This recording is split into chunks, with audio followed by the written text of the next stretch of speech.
Hello everyone, कैसे हैं आप सब। आई होप आप अपने आप को जेई मेन 2021 के लिए पूरी तरह से तैयार कर रहे हैं।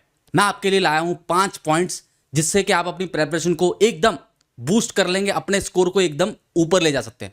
5 पॉइंट्स, 5 मिनट से ज़्यादा समय नहीं लेंगे आपका। 5 पॉइंट्स में से पहला पॉइंट, सबसे पहले आपको क्या करना है कि जो आपके मॉक टेस्ट है, जो आपके क्या है मॉक टेस्ट है, वो मॉक टेस्ट अब आपको उस स्लॉट में देने हैं जो स्लॉट में आपका जेई मेन का पेपर होने वाला है। यानी कि या तो मॉर्निंग शिफ्ट में मॉक टेस्ट देंगे या इवनिंग शिफ्ट में मॉक टेस्ट देंगे।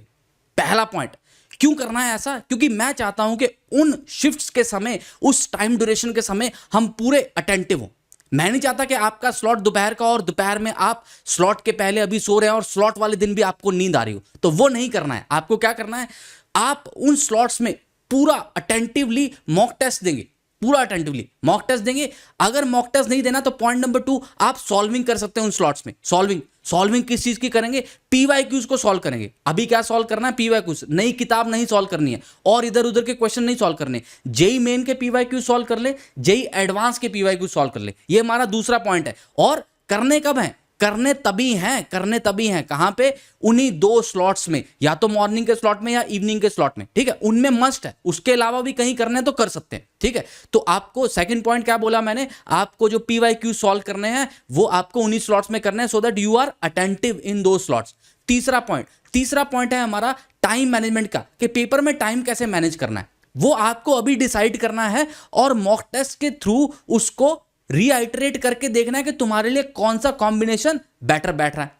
अब एक कॉम्बिनेशन मैं तुम्हें बताता हूं। जैसे आप क्या कर सकते हो, अगर आप बहुत हाई रैंक एम कर रहे हो, 30 minutes chemistry, 45 minutes physics, 45 minutes maths.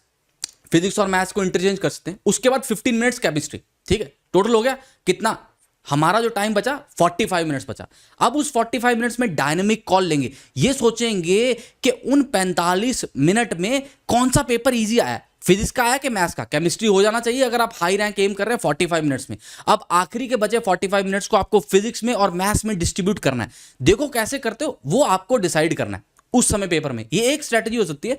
अगर आप बहुत हाई रैंक एम नहीं कर रहे तो दूसरी स्ट्रेटजी हो सकती है कि आप 40 to 45 मिनट्स केमिस्ट्री को दें, फिर 45 मिनट्स फिजिक्स, 45 मिनट्स मैथ, फिर से आपके पास लास्ट में अराउंड 45 मिनट्स बच जाएंगे। अब आप फिर से डायनेमिक कॉल लें कि अब आप उन 45 मिनट को केमिस्ट्री, फिजिक्स और मैथ्स में से किस में डिस्ट्रीब्यूट करेंगे और कैसे कैसे करेंगे। क्या पता 15-15 मिनट के कॉम्बिनेशन हो जाए, या एक को 30, एक को 15 और एक को इग्नोर कर दिया। देखो कौन से वाला पेपर है जो मुश्किल आया है, कौन से वाला पेपर है जो इजी आया है आपके सेट में, आपकी शिफ्ट में। तो आपको अपने हिसाब से वो 45 मिनट में डायनेमिक कॉल लेनी है, और जितनी बेटर आप वो डायनेमिक कॉल लेंगे उतना ही बूस्ट आपका रैंक हो जाएगा। तो ये था हमारा पॉइंट नंबर 3।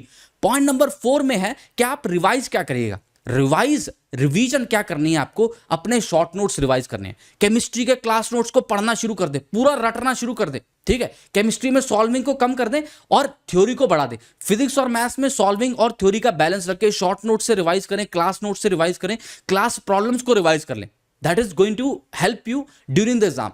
आपका पेपर में एक भी ऐसा फॉर्मूला नहीं होना चाहिए जो आप भूल गए हो और उसकी वजह से आपका क्वेश्चन ना हुआ। बेसिकली क्वेश्चन फॉर्मूला की वजह से रुकना नहीं चाहिए, और अगर एक भी क्वेश्चन बेटा फॉर्मूला की वजह से रुक गया, इसका मतलब आप अपनी रिवीजन में फेल कर गए। No question should be remain unsolved because you could not recall the formula. That should not happen. That was point number 4. और point number 5 है सबसे important. point number 5 is very very important. That is your positive approach towards the exam. अगर आप डर डर के paper करोगे तो अगर आपके 300 में से 250 नंबर आने तो अब 200 ही आएंगे।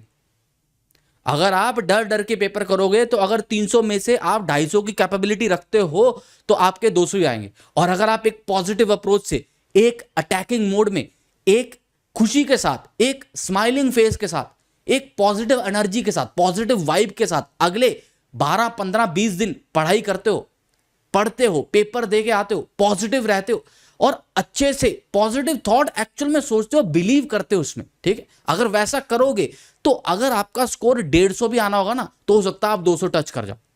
हो सकता है आपके अंदर एक हिडन टैलेंट हो जिसकी वजह से आप वो फॉर्मूलाज को रिकॉल कर पाओ जो आप घर पे नहीं कर पा रहे।